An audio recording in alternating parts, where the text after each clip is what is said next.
Welcome to Skypodcast. Watch out for a new episode every Saturday. Should you blank your ex? Should you be friends with your ex? Sleep with your ex? Delete pictures? Block? Unblock? Check the socials? Give back the ring? Invite your ex to your wedding? Should you even be thinking about your ex? Eto na.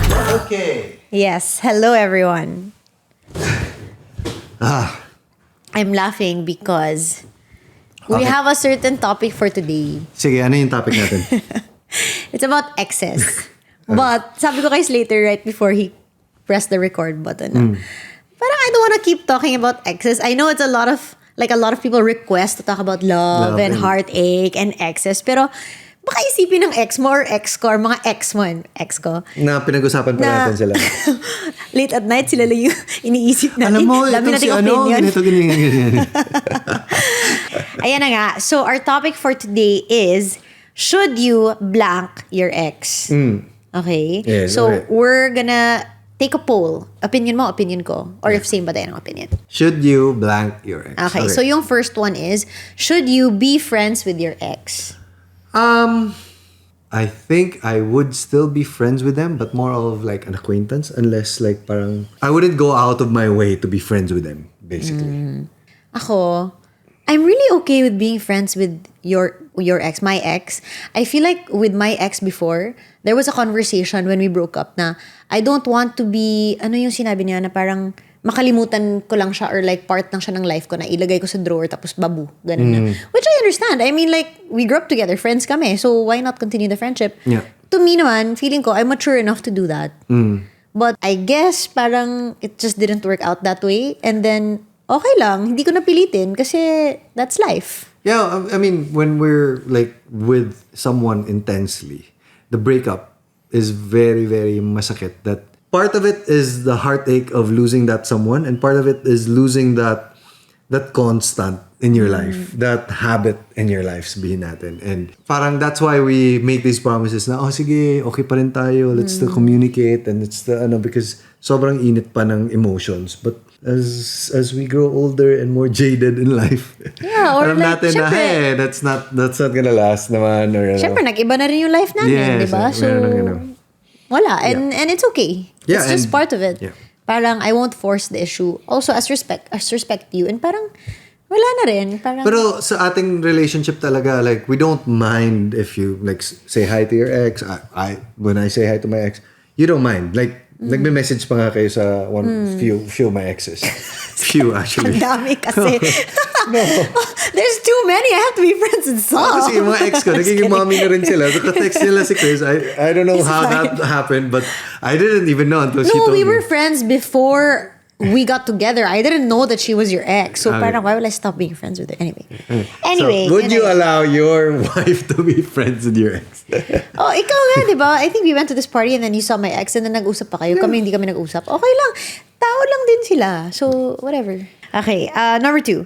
Should you reply to your ex? Of course. Siguro naman. Depende on a lot of things. The context. Yes, the context. If you got cheated on, and parang nagte-text siya sa'yo, nagpaparamdam. Or super toxic niya, or like physically abusive, or whatever. Dead mo muna. Ghost mo na. Yeah. If okay naman kayo. Pag-break up niyo, depende. It's very hard to answer. Yeah. Next question. Okay, next question. Should you block your ex? Oh, when I was having like a heartache moment, I wouldn't block them because they would know that I blocked them. Oh, tapos sasabihin nila, affected. Oh, so what I do to like get over them quickly is mute or don't check Facebook. Kasi di ba parang when we are hurting, ang dami kong mga Dami niya masabi. and when we are hurting, and parang we give context to every single thing that person posts. Like for example, nag-break kami and then I see her posting a travel photo. Like, sino kaya kasama niya? Travel agad. Grabe naman siya. Parang hindi man lang binigyan ng oras to Tapos wow, parang... So what I do is just mute and I delete the number. Para sure na hindi mo siya ite-text. Yes, I delete the number. Yeah, I never memorize the number. So, parang dinidelete ko yung number. So, parang... Memorize mo yung number ko. Ano yung number mo? Isa lang number mo eh. Number 1. Samukay. Kasi ito yung discarte kung bakit na yung love This sa akin. is so classic Slater with all of his corny lines. Anyway, ako naman, I think it depends on the situation, right? If he was a total asshole, then yes, of course, block him, get him out of your life. For me naman, I think what you mentioned earlier is more of a kind of coping mechanism to get over that person. Yes. Because I was blocked or deleted. Basta hindi na kami, okay lang din. Aanin ko pa ba yun, di ba? Yeah. And pero then mas I gusto have ko yung friends, style na mute nonchalant lang na mute. Hindi nakikita na nag-unfollow. yeah. Diba? But I have friends also who are trying to get over certain relationships and sila talaga nag-unfollow and they tell me like, I need to because it's the healthier option, healthier choice for me because otherwise, isa-stalk mo lang isa-stalk. Diba? Yes. Yeah. Yun. So, I think blocking isn't such a big deal. Ako, hindi naman ako na-hurt na block ako. Parang gets ko naman. Yeah, I mean, there's a lot more context to it depending on how you break up and everything. But I feel like, di ba, pag na-break up kayo, like, even if you're the one breaking up with that person, you can still long for that companionship. Like, for example, sobrang toxic na relationship nyo. You decide to end it. But syempre, love mo pa rin yung tao eh.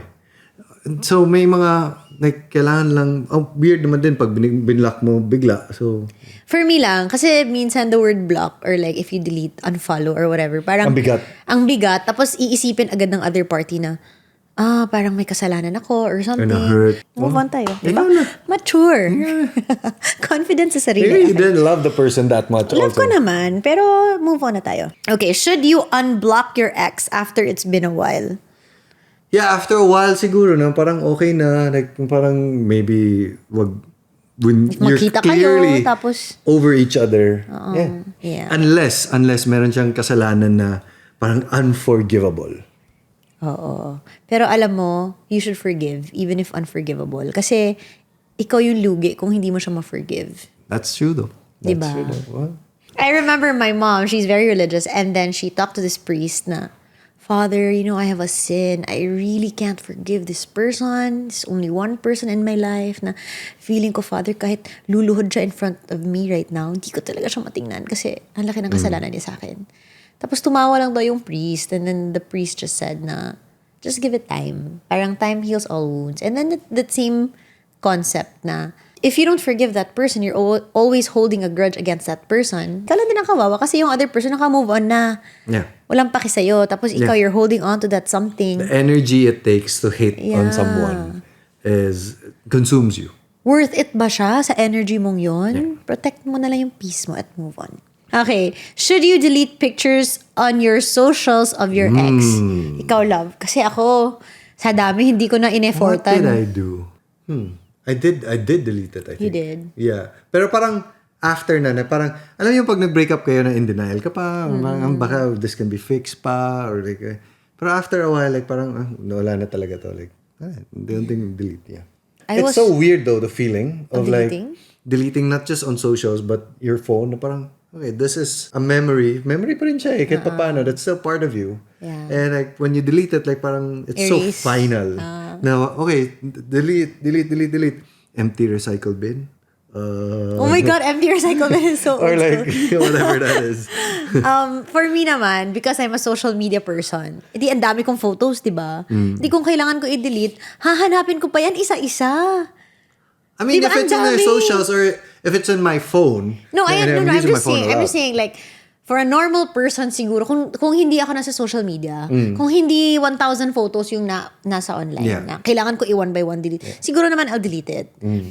But because dami talaga, wala na akong time, isa-isa mag-delete. So, hinayaan ko na lang. Yeah. No, honestly, parang, I feel like if it's a big deal to you, and if it's a big deal to your partner, sige, delete mo. Yeah, I would say. But, kasi ako, hindi na siya big deal sa akin. It's a big deal to you. But if, let's say, I was single, and my social media is full of like this relationship. Like parang weird din siya. How can I get a new partner na parang ganyan yung... It seems like you're with someone else. Yeah. But for me, parang if alam ko naman wala kang pake and ako wala naman akong pake, so parang it doesn't really matter. But I think just be sensitive to your partner if you're dating someone at a time. Like if... I was just about to say. Paunahan yun eh. Let's say you break up with your partner and then sinong mauna mag-delete. Kumauna siya, parang, ito, dinelete yung ano ko. He got over me first? How dare he? Delete din ako. May ganun ba? I'm sure, like, meron siyang, okay, hindi pa niya ako dinelete sa profile niya. Baka may hope pa. Or may chance pa. Or like, I don't, like. Ako, I was deleted. Pero hindi talaga ako nag-delete, sorry. Ikaw yung hindi over. Hindi. Nanalo siya. Sige, kung gusto niya isipin yun, okay lang din. Kung saan siya happy, bala na. Okay, next. Should you delete the messages of your ex? I don't. I don't din. Yeah, I don't. Yeah. Parang akong time sa photos, ano yung message? Pero alam mo yung kaka-break niyo lang, tapos whenever you have long fights na, or yung mga intense fights, ang haba ng mga message. And then you just keep on reading that and finding different angles, especially pag ikaw yung nasaktan. Dissect it. Dissect it, and you share to your friends, like, ito yung sinabi niya. Oh, what does she mean? Ano But sabi she niya? said this. Oh. Baka ito. Then your friend being very, very clear about what that message says. Like, dude. Gives it to you straight. And then you would, but sinabi din niya, love niya pa ako eh. Oh my God, I have so many friends that tell me that. Oh, It's yeah. so annoying. Ang dami. Yeah, but I understand. Syempre, when you're emotional about something, you can't You're really like, think clearly. Catching on to the hope. Yeah. Pero ang dami ko ring friends na ganun na. I think everyone Everyone, goes through like yeah. that. Everybody. So you need someone from the outside to like snap you. Yeah. Pero parang hindi ka pa rin eh. Pag hindi ka ready, hindi pa rin. Di ba may quote yun, love, na get a friend that sits with you in the mud? Something like that. Instead of... Oh no, it was Simon Sinek. Simon Sinek is like an author. Maganda siya when it comes to forming cultures, relationships, and everything in business and in life. And sabi niya, the thing about you being a friend, when your friend is having a problem, tayo gusto natin silang hilain from the mud. Eh. Like, alis ka dyan, dito tayo. Like, madudumihan ka dyan.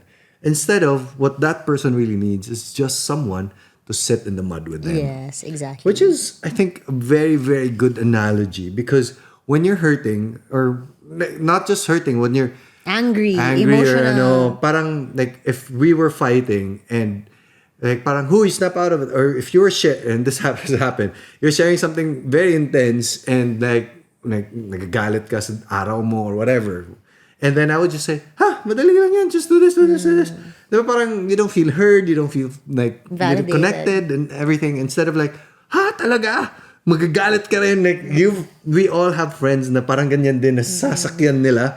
And those are the friends that you call. Na parang, alam mo. Even if you don't ride, but at least be there and hear them out. That makes them feel validated. Because if you just like invalidate their feelings or dismiss them, parang it makes them feel so small. Yes. Diba? And it's just, you're not ready to get out of the mud yet. So, kailangan mo lang ng kakampi muna for now. Until you're like, gusto mo umiyak, okay. Tara, bili ako ice cream, iyak tayo. Sa amin, like Red Horse. Inuman tayo. But like, when I was younger, and like, mga heartache, it's either me or mga friends namin. Meron pa nga times, sometimes these things like happen like simultaneously na I break up with my girlfriend, my friends break up with theirs, so and it's like sabay kayo lahat. Collective breakup nagiging party. lasinggero kayo sabay lahat. Yeah, but it's really important to have friends close by, no?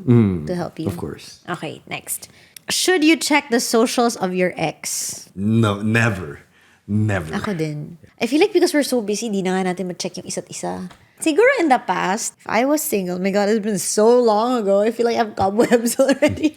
No, when I was single, like, I guess it's normal. I've done it both ways. But if I were to advise people, no, don't do it. And ikaw din, I think, I don't know if that's in the question, but when you get broken up din, or when you're like longing for someone, meron kang crush na pinaparinig, palagi ka rin napopost ng mga weird quotes on social media. No? And everybody's like, Ikaw ba yun? Ito, Wait loko to. Love, I don't know if that's applicable in this day and age or sa atin lang yun No, before. marami Quote, yung mga, hindi siya quote paminsan. It's like, Parinig stuff. I mean, it happens still, of course. Okay, ito. Should you meet up with your ex for closure even if you're already with someone else? Ako, no. Respect lang din sa person you're with now. I mean, siguro, if you get the go signal from the person you're hanging out with, but that would be so weird for me to be in a relationship with somebody else and then talk about another relationship with somebody else. Parang ano siya, parang it shouldn't have happened. After. Yeah, I mean, diba, like parang you settled your affairs muna before you get into that relationship, I would say. I mean, even if you're starting to date someone, wala ka ng issues with the girl, pero parang alam mo mayroon pa siya, and like, diba, parang nagte-text, oh, let's meet up. Then you should like settle that first and then go Before this other way. pursuing the other But one. it's confusing to me, this word closure also. Like parang, what is it really unless it was a hanging thing? I remember you told me, we were together now, we just started dating, and then you told me that you bumped into your ex and then she said sorry to you or something. Pero kasi sa dami niyang ex, hindi ko na maalala kung sino yun. So parang, okay. Or me, okay lang. Kasi parang you didn't really plan it na mag-date kayo, mag-usap kayo about the past. Diba? So parang for me, hindi ako na-hurt. Okay lang. I forgot. Like parang water under the bridge. Yeah. Alam mo, kami ni Kryz kasi we've been together for like, I just checked it, 9 years. Yeah, We've been together for 9 years. So parang, ito mga things that we are talking about. Nakalimutan na namin. Kung medyo dated yung advice namin, hindi na siya masyadong Gen Z. Yeah, it's a please mom and understand dad, where we're coming from. Mom and dad advice from millennials. Okay, next. Should you invite your ex to your wedding? That's weird. Unless you're close. Depende. There are instances where I feel like it's justified, but I wouldn't go out of my way to actually do that. Parang 99% of the time, probably not. Siguro if you guys come from like one big barkada, di ba? Yeah. Parang kawawa naman siya if siya lang yung hindi na-invite. Like 9 out of 10. as long as there's zero feelings between you, the two of you. Yeah. Whether it's from you or from her, like parang... Yeah, or like for example, yung family friends kayo. Alam nga naman, invite nyo lahat except siya, yung kapatid niya invited, pero ikaw hindi. Di ba? Yeah. Ganun siguro mga weird things. Yes, like that's why the 1% lang siguro. Yeah. Otherwise, weird if you invite. Yeah. Ano pa? Should you give back the ring to your ex-fiancé? Meron tayong mga kakilala Yeah. nito. I think yes. Ako, yes. Depends. It's so weird if you keep it kasi diba yung engagement ring is supposed to be, may sentimental value siya. When you wear it, you think of the person, you think of the moment. So parang if you keep it, ang weird. Yes, I think most of the time you should, but maybe... You should keep it? No, you should return it. But meron mga instances na galit ka lang talaga sa kanya. Na meron Tapos, siyang ginawa. basag mo na lang yung ring. Bahala ka dyan. Pero I think most of like I'm Everything just like naman, everything depends on the situation. may naman. mga context. Pero Yung mga situation kasi natin wholesome. I would say even if yung other side yung may kasalanan, I would still give it back. Yeah. Like just so that if I was the girl, babalik ko lang kasi parang wala akong utang na loob. Wala kang masabi sa akin. Yeah, wala kang masabi. Oh, you know how like in movies, they give a box of stuff back? Kasi for me, hindi naman uso yun sa atin, no? Unless it's like, sige, yung laptop nasa bahay, mga big things. Or But if it's relationships that are like, nagko-co-share sila ng mga gamit and stuff. Or like, But if it's like a t-shirt, a sweatshirt, kahit di na. I mean, effort ka pa. I don't know. I mean, iba if kasi it's anything monetarily significant, like a laptop or whatever. Posible. Basta sa akin, that gesture would be more of, wala na akong utang sa'yo Yeah. Like parang wala kang masabi sa akin. I returned everything. I remember when I broke up with my ex-boyfriend, parang may binigay siya sa akin na gift yata. Pero hindi niya in-expect na mag-break kami.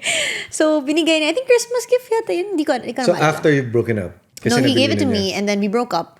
And then I said, I'll return it. And then he said, don't return it. Kasi parang bastos daw. Well, if I return it's a it, gift. It's It's a a gift. gift So daw, parang, ganyan. No, hindi ko na return. But the gesture of you asking is a good thing. Like parang... Di nga ask kasi binigay ko na talaga. Tapos nabastos siya. Should you sleep with your ex given you're both single? Is this... Nanood ka ba ng Friends before writing this? Ross and Rachel. Ross and Rachel, kakapanood lang natin last night. Ako, hindi ako sasagot. Wholesome ako eh. As long as... Yeah, I mean, hindi natin alam. You're getting back together or whatever. Hindi ako sasagot. Bala ka dyan. Should you tell your friends horrible things about your ex? Ito hindi. I strongly advise against. I mean, I strongly advise against saying anything horrible about anyone. Kahit That's ex mo or the hindi. ideal. But in reality, parang lalabas talaga yun eh. You need that kind of like healing and like, parang may delikadesa pa rin. Ako, I wouldn't eh. Did I ever say anything bad about my ex? Wala. Just why hindi kami bagay. Yes, Yun but lang. it's kind of like, pag hindi kayo bagay, bakit hindi, and why it didn't work out. Pero Like, parang, pero what hindi it siya yung trashes sinisiraan reputation. mo. Yeah. But, again, context. Context. But I would, like, example, my friends would tell me bad things about their ex. Bibigyan ko ng grace period. Siguro, like, okay, you're hurting, fine. Yes, Tatanggapin ko yun. Sige. Parang that's part of the healing masama process. siyang tao, okay. Pero pag mga siguro ilang months na, tapos yun Galit ka pa rin. pa rin. Parang, girl, gising na. Move on ka na. Yes. Baka it's not him anymore. Baka it's you na. Again, pag ikaw pa rin yung nag-hate and sobrang tagal na nag-move on na yung isang tao, ikaw na yung magmukhang kawawa. Ikaw na yung magmukhang parang hindi over pa. Yeah, tsaka kasi the energy that you're giving is not giving. Should you congratulate your ex if you see them achieve something? Ako, oo. Yes, Why but I not? wouldn't go out of my way. Nag-congrats yung ex ko when we got married. Okay lang. yeah. Okay lang, wala. Nothing. I mean, if it's a significant moment, yeah. Yeah. Should you say hi to your ex if you run into them in public? Yes. Yes. Yes. Yeah.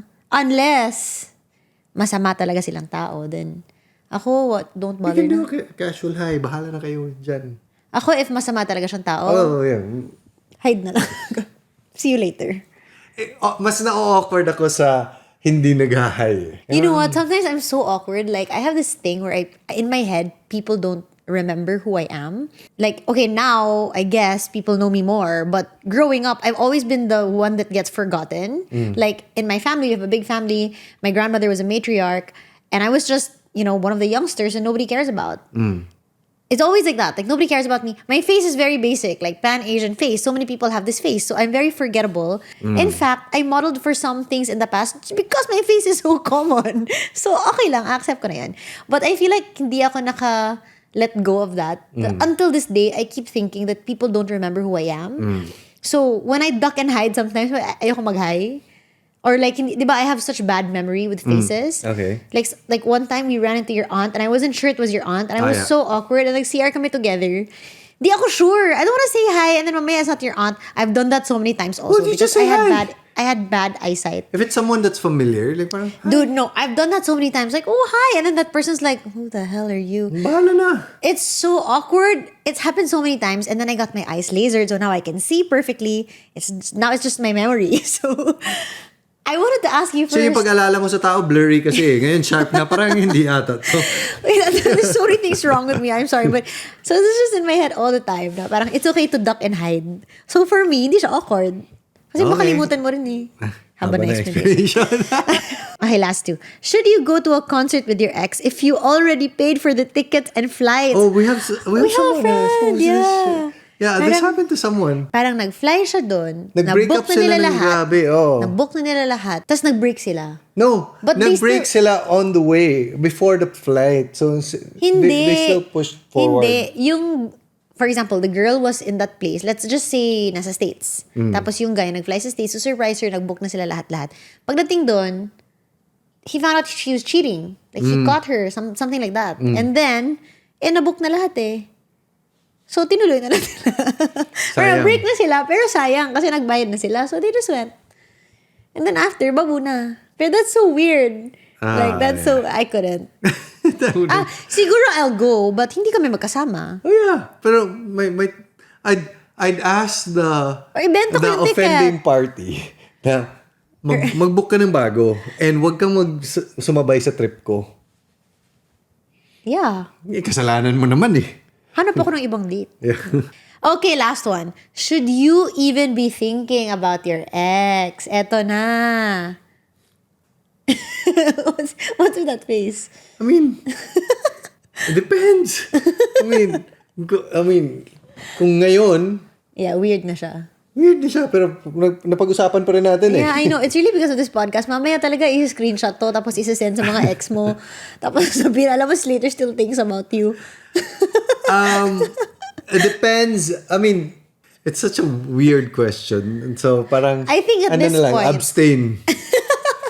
At this point in our lives. Pero feeling ko like, if I was single, why not? Like, if you're curious, you can think about your ex. Like, I have my friends who are single now. Tapos minsan we talk about their exes. Pero it's I just think like a part of life. It depends like, on the intention. history lang. Like, uy, si ganito, ito na ganyan, ngayon. Yeah. Okay. Yeah. The intention behind the the thought. Like, ito, casual conversation, walang problema. There's no emotions and there's, But let's say, for example, if you're in a relationship pero palagi mo pa rin iniisip yung ex mo. Sinastop. So, and the intention is different. So, alam naman natin, mali yun. So, depends talaga. Gosh, our answers are very mom and dad. Our answers are, I would say, especially me, I think. My answer is coming from someone who has had A lot of exes. a lot of exes, a lot of heartaches, a lot of Napagdaanan na napagdaanan na. Like parang kasi syempre pag matanda fresh na fresh yung situation sa'yo, parang iba yung mindset mo. Yeah, yes. And having the gift of hindsight gives you a little bit more clarity. And peace. And like for example, the relationships that in work that I thought were kasalanan ng kabila, like parang, she didn't give enough time, she entertained somebody else, whatever. Nakikita ko rin na, meron din akong shortcomings doon na kung bakit ganun. Pero parang, mali pa rin niya, pero I understand also why it didn't work out. Or sometimes you can even say, I'm happy that it didn't work out because looking back, it was good for both of us that we found other people. I think when you're in the heat of a situation or super fresh pa lang ng breakup, all you can think about is the reasons why it didn't work and all of the bad stuff that led to this breakup. Yes. But eventually, nga, with time and clarity, nafa-forgive mo rin. Mas nababalance mo eh. Hindi lang yung kabilang party, but pati yung sarili mo, you're able to forgive. And then you are able to also be a little bit more introspective na. Baka the reason why it didn't work out is because we just didn't bring out the best in each other. We brought out the worst in each other. Maybe he's not such a bad person after all. Maybe it's because Hindi lang kami bagay. Hindi kami bagay. So nagka-clash talaga yung personalities, all of these things. And ano din kasi, when we're going through a breakup, I'm sure a lot of people listening would be parang galing dun. When you're going through a breakup, you're thinking kasi na parang, you're recalling all the moments that you've lost, the nice moments. And then dadaan ka rin sa lahat ng mga nagagalit ka. Ito kasi, ganyan. And then after a while, pag over ka na, mas nababalanse mo eh. If you're going through a breakup, hang in there. Time heals all wounds. Wow! Bagay tayo lang. Ni-rehearse namin to.